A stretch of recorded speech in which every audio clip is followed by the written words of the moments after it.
Guys, ito nagbabalik tayo kay Infinix para sa ating latest update. Kasi guys, may nagtatanong sa atin ng mga latest na baka may dumating na kay Infinix na bagong model. Yung Hot 50i guys, ito, check natin. Dito sa display wala pa. Check po natin yung iba ditong ano.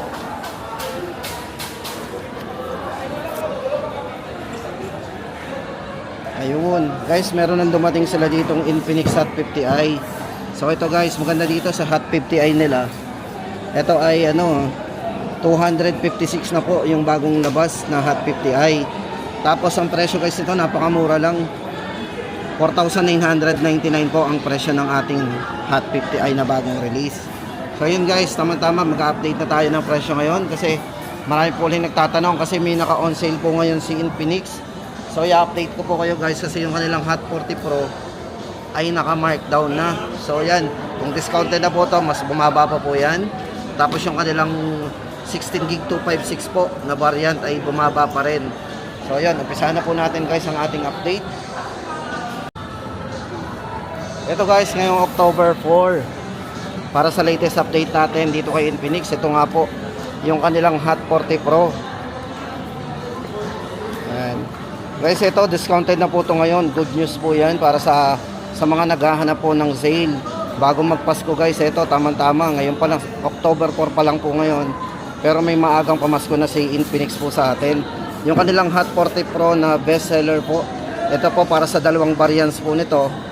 Yung kanyang 16 gig RAM 256 po na dating 7,499, ngayon po ay 6,499. Naka-discount po tayo ng 1,000. Tapos yung variant po naman ito na merong 21 gig maximum RAM o 12 gig RAM plus 9, 256 po. Ngayon po ay 7,499 na lang po yan. So naka-less pa rin po tayo ng 500. Dating 8,499, ngayon po ay 7,499. So guys, ito ang good news ngayon dito kay Infinix. Para dito kay Hot 40 Pro sa naghahanap ng discounted. Yan, inuna na po natin yung discounted price nila. Tapos, eto guys, kumustahin naman natin yung kanilang 40 series o Note 40 series. Guys, dito kay Note 40 series, meron tayo ditong Note 40 Pro and Note 40. Guys, itong lahat ng to, gumagana to sa mag-charge o yung wireless charging, gumagana po yan. Eto, unahin na po natin ang update natin dito kay Note 40 Pro. So guys, pag yung Pro, lahat po ng design ng Pro ay naka ano, ito guys is merong ano, may edge. So naka edge po yung design nito, naka curve.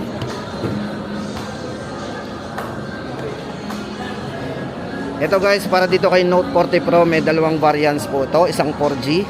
Para po sa 4G guys, presyo po ng 4G natin ay 10,999. Then sa charging po nito 70 watts all around fast charging 2.0.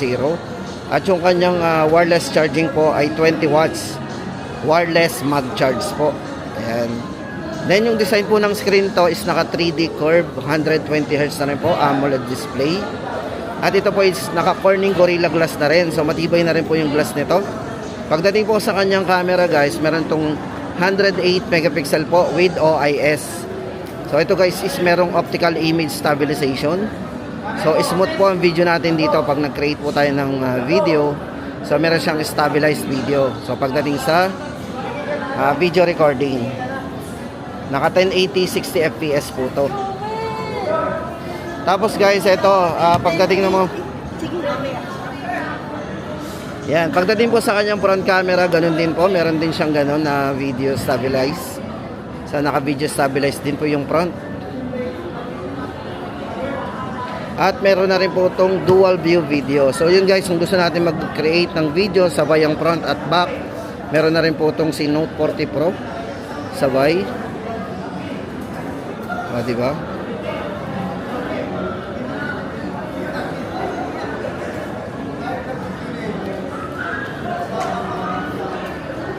Yan. Guys, para naman sa 5G, ang presyo naman guys ng 5G is 13,999. Dito kay Note 40 Pro guys, ang 5G po nito 13,999. Then maganda po sa kanya is naka 100 watts fast charge po.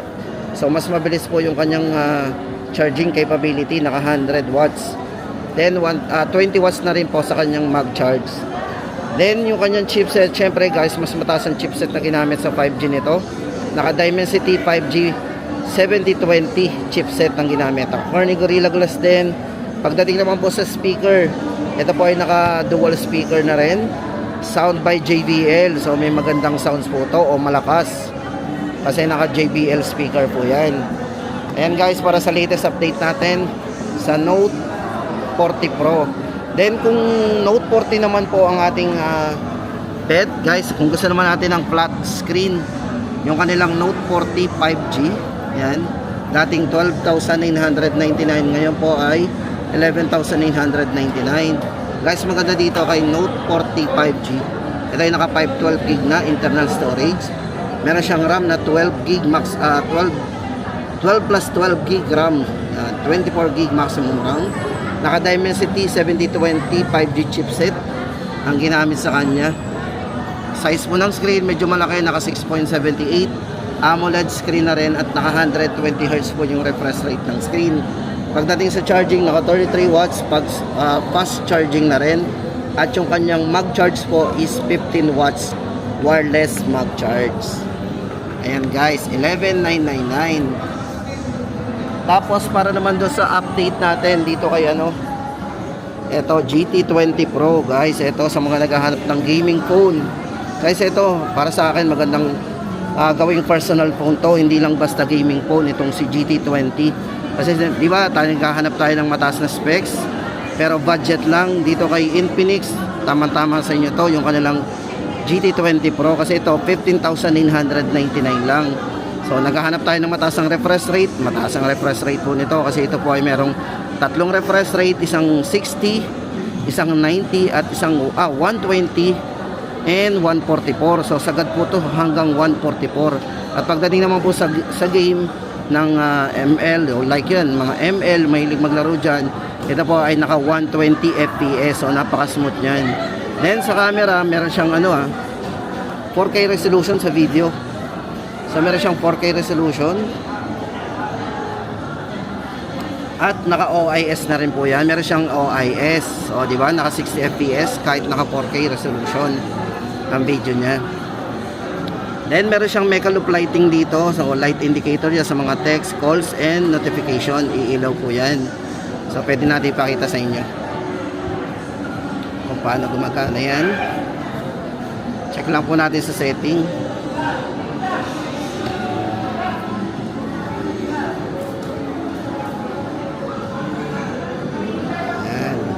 Mecha Loop lighting. So ito guys,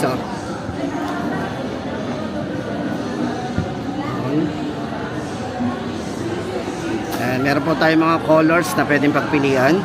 Example, may tumatawag sa atin na nakasave po sa phone book natin, pwedeng ganyan po yung lumabas. Malalaman natin na yung tumatawag is nakasave sa atin. Pero kung mga calls from unknown, so yung mga hindi nakasave, pwedeng ganan po. So malalaman natin na tumatawag dyan is hindi nakasave sa phone natin, di ba? So ayan po yung maganda dito kay Mecha Loop lighting. So incoming calls, notification. Tapos guys, ito naka JBL speaker din yan. So malakas ang sounds yan. At naka double speaker din for surround sound natin. Guys, ito para sa latest update natin dito kay GT20 Pro 5G. Ito pa yung kanilang official gaming phone, 15,999.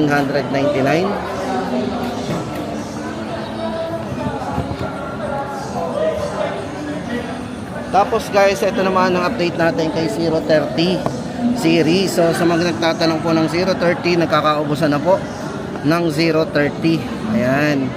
Para po dito kay 030. Ito para sa dalawang variants po guys itong 030. Ito ay 8,999 sa 4G. At kung 5G naman, naka-sale po. Dating 14,999. Ngayon po ay 12,999. Pero mostly nga lang po wala nang stock kung dumadating. At sabi-sabi may lalabas daw kung bago ng 030. Abangan na lang po natin. Ito guys, good news na. Ito na nga, dumating na po yung iniintay natin. Si Hot 50i. Guys, available pa rin ng Hot 40i. At meron na rin po silang bagong labas ngayon dito na Hot 50i. So ito guys, unahin na natin si Hot 50i. Ano bang meron dito kay Hot 50i na bagong labas ni Infinix? Guys, ito, unahin na natin yung mga nakasulat dito sa box. Guys, ito, meron tong 48 month of smoothness. So meron siyang 4 na taon na smoothness yung ating cellphone, smooth. Hindi magbabago yung performance. So ganun ibig sabihin nito 48 months. Sa iba kasi 48 month fluency protection ang tawag dyan. So meron siyang TUV. Ayan o. Tapos guys, ito bali itong variant na hawak natin, meron siyang 4GB RAM, 4 plus 4. Tapos 256GB internal storage. Ang taas naman ito. Ayan. Naka 256GB internal storage. Tapos yung refresh rate ng screen, mostly nakikita lang natin to sa mga high end o ano, naka 120 Hz po yung refresh rate ng screen ito. Size ng screen naka 6.7, punch hole display na rin, dual speaker, 300% volume mode.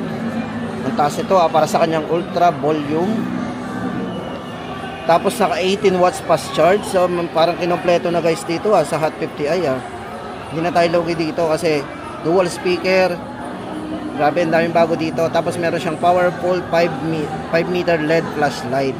Ito guys, para dito kay Infinix Hot 50i, yung bagong release po ni Infinix. Presyo po guys, 4,999 lang. O ano pang hinihintay natin? Very affordable po ito, itong bagong release ni Infinix. Ayan guys, punta naman tayo dun sa mga budget phone pa. Syempre, may mga naghahanap din sa atin ng mas mababa. O yung tuloy pa rin guys, ito para sa Smart 8. Kung naghahanap po tayo ng budget phone dito kay Infinix, itong hawak natin is naka 64GB internal storage na 90Hz refresh rate. Ito 3,399 lang. Ito naka 200% volume mode na rin. O, kung gusto natin na malakas ang volume ng ating mga cellphone, ito budget phone lang to, 3,399.